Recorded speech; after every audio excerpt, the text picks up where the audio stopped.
There's way too much division going on in 2023. And as you guys can see with this stupid ass picture, there's a couple reasons why I didn't watch why I didn't even bother, remotely even bother watching the Proud Family reboot.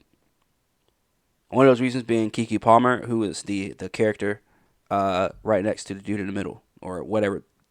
I don't know their fucking pronouns. I don't know if that's a dude or a chick or what in the middle, but the one on the left. That is Keke Palmer. That's Keke Palmer's character. We're gonna get to this here in a second, because I know my last Keke Palmer video, a lot of people tried to say that I was picking on her. I wasn't picking on her, and you're gonna see exactly why I say the shit that I say. But anyways, let's get on with this video, because this video that I saw this morning it's terrible. We pit ourselves in these corners. We will literally run into a corner, get in the fetal position, take a cardboard box, put it over our heads, and say that we're being attacked and something needs to be done.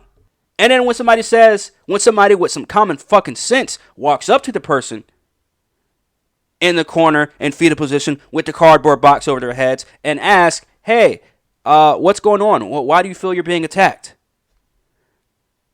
My ancestors did not go through what they went through for me to not have representation on screen. What do you mean? There's not enough of us on screen being represented. And then once you finally get that opportunity, once you finally get what you've been complaining and asking for a handout for, once you finally get that handout, what do? You spit in everyone's fucking faces. You spit in every race other than blacks' faces. And then you wonder why you're not able to get a writing job. Because you write shit. You write pure shit. The only place you're going to be able to get a job is at Disney. Because that's exactly what they love. They love shit writers that all they want to do is virtue signal. I just got done talking about the trans chick on Ironheart. Virtue signaling. Just for the fuck of it. How do you feel about joining the MCU? How do you feel about being a part of this big IP and franchise? What does joining the MCU mean to you personally, but also what kind of influence do you want to have on that franchise? Actually, I think as trans people, growing up, I didn't get to see myself anywhere, so I didn't really know that I existed. Especially not in a superhero show or movie. I just feel deeply grateful and moved that little trans kids and trans teens have something to look at and to know they exist and to know that, they can have superpowers and that, that's where we belong. I like being trans. And I like pushing my trans agenda on little kids. That's the answer that we got. So what the fuck do you think we're going to get from the exact same company when you have a writing team full of black people in 2023 that have been known to virtue signal at every fucking pit stop that they've been to in their career field? Let's get to this video, man, because like I said, it angered me to even fucking watch this. Just the aneurysms, just everything about this just angers me. But let's go ahead and watch this, man. This country was built on slavery, which means slaves built this country. Tilled this land from sea to sea to sea. First there was rice, tobacco, sugar cane. Look at this, man. Come on. They really had to do this? They really had to fucking do this? And then y'all expect for white people to not get mad on Twitter, to not get mad on Instagram, to not get mad on whatever fucking other social medias are out there? That this fucking video is out, I'm guessing TikTok, because it's a TikTok video. Somebody fucking recorded it on TikTok. You mean to tell me that your writing room is the best that they have to offer? This is the best that the writing room has to offer for the Proud Family. I used to watch the Proud Family as a kid. And I got to tell you, look, I'm pretty sure there are probably some racial innuendos in there as well. But I was a kid. It wasn't as blatant as they're doing it now. I don't care what anybody says. Oh, yeah, Hey Arnold had its stuff. Oh, yeah, Rugrats, SpongeBob, oh, yeah, they had all their stuff. Ren and Stimpy had all their stuff. I get it. But there are also times in there, for the most part, where it was just good old-fashioned just entertainment. Rugrats was fun to watch, but you still got a good lesson at the end of the day. Yes, it still had your little droplets and stuff. Now there's no droplets of fucking narrative. Because at this point in my life, I automatically expect there's going to be some kind of narrative pushing in anything I watch. There's going to be some kind of agenda pushing, virtue signaling in anything I fucking watch. The Boys is a great example of it. The show The Boys. There's a lot of fucking narrative pushing, agenda, all this other, they're subtle hints. And some are not so subtle. Cueing the end of season 3. The very last episode with the whole, the Trump shit, right? Which got a little annoying. But at the end of the day, it's still a really good show. Some really good storytelling, some really good character development. It makes you hate some characters, it makes you love some characters. But at the end of the day, it's not doing what this show, I've only seen one clip. Actually, no, I'm sorry, 2 clips of the Proud Family revived show or reboot. And I got to tell you, it's pure shit. Pure shit. We're only 8 seconds into this video, so let's watch it. First it was rice, tobacco, sugar cane. Then Whitney did his thing and cotton became king. And we were its soldiers, 4 million strong, fighting for America's freedoms, even though we remained America's slaves. Built this. As you guys can see, this is going to be the running theme. Is slaves, slaves, slaves. Country, the descendants of slaves continue to build this. Slaves built this country. And we, the descendants of slaves in America, have earned reparations for their suffering. And continue to earn reparations every moment.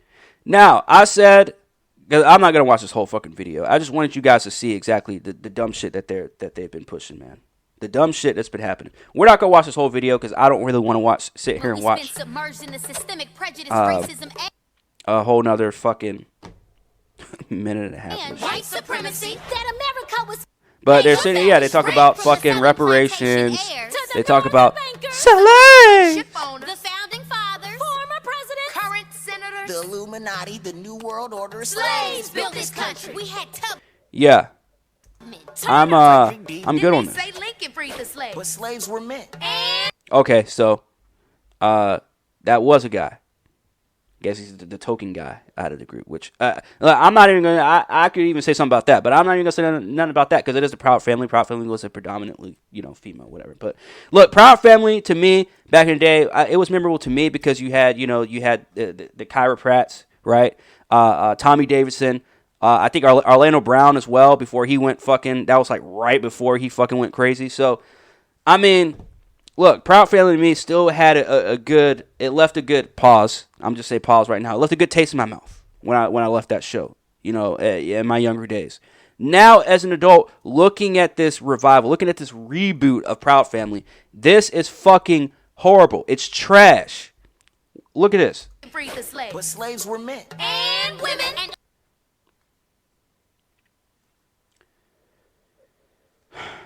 we're doomed.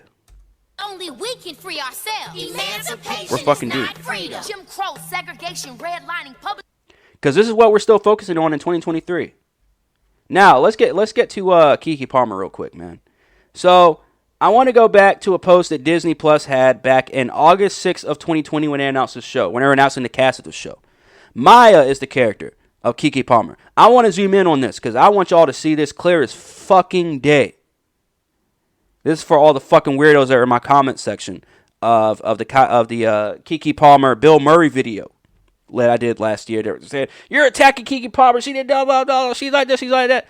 Bro, she's a walking fucking agenda. Anyways, there's a new girl coming to town. Prepare to fall in love with 14-year-old activist. Wow. Oh wow. This is August 6th of 2020. I just want to let y'all know that. Nobody is as good at receipts as corn. It's very time consuming for me to get these fucking receipts, but I get them because I don't like posting videos with my opinion on them without at least giving a little bit of fucking receipts and a little bit of following. Or a little bit of a follow-up, I should say. Maya Lebowitz, however the fuck you say that, Jenkins.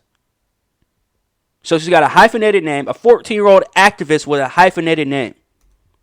And I gotta say, there's way too many people out here in this day and age with hyphenated names. Men included. So when you come at me talking about I'm this, I'm that, I'm this phobic, I'm that phobic, I'm this name and that name, blah, blah, whatever, it goes through one ear and out the other. Because I will die, I would rather die being an honest fucking person, giving my honest fucking opinion on shit, rather than bending the knee because of some stupid fucking non-existent narrative. So Disney Plus a year and a half ago. What? No, this is 2020, so this is well over 2 years. This is 2.5 years ago. Disney Plus already gave us the fucking blueprint of this show. 14-year-old activist with a hyphenated name. So again, I'm tired of this fucking. I don't even know what the fuck you would call it. Now, a lot of people saying, as you can see, the End Wokeness account is saying that it's blatant anti-white propaganda. And it is, because this is supposed to be a kid's show, or at best a show for young teens, right? And this is what they're teaching them. This is the kind of content that your kids are watching. So, I'm not a parent, so I'm not going to tell you, I'm not going to even put a thought out there of people trying to teach their kids or how to teach your kids or whatever, because I've never been in that position. I will never be in that position. But I do want to say this to anybody out there that has any kind of question whether they should be letting their kids watch this kind of shit or not. And I'm just going to go off the limb and say absolutely not. Because at this point, it's not even unbiased media. It's completely 100% biased media. Because if you come out and say you don't like it, they're going to say, oh, you're hating, you're review bombing, you're this, you're going against the narrative for this reason, for that reason, whatever. If it's not good, I'm going to tell you it's not good. And I'm going to give you a reason of why it's not good. This is complete, utter shit. Written by a shit writing staff. Anyways, man. Let me know what you guys think. Am I overreacting? Let me know in the comments. Hit that like, hit that subscribe, all that good stuff. I know that there's so much more that I could say about this, but you know what? I'm going to leave it to y'all here in the comments, man. So, let me know what y'all think in the comments. Hit that like, hit that subscribe, all that good stuff. It's your boy Corn. It's Half-Ass Pod, and I am OUT.